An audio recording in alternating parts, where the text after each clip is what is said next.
బోలో భారత్ మాతా కే జై.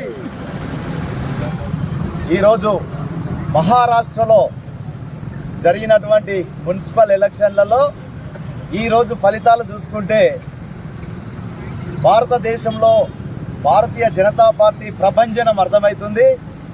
పూర్తిగా భారతీయ జనతా పార్టీ కూటమి క్లీన్ స్వీప్ చేసింది.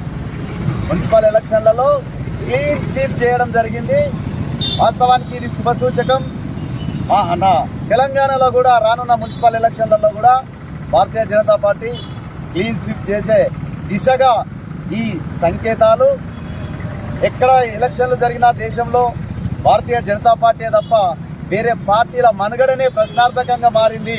రానున్న రోజులలో తెలంగాణలో కూడా మున్సిపల్తో పాటు రానున్న అసెంబ్లీ ఎలక్షన్లో కూడా ఇక్కడ భారతీయ జనతా పార్టీ జెండా ఎగరేసే దిశగా భారతీయ జనతా పార్టీ ప్రస్థానం ఉంటుందని తెలియజేసుకుంటూ జై బోలో భారత్ మాతా కే, జై బోలో భారత్ మాతా కే.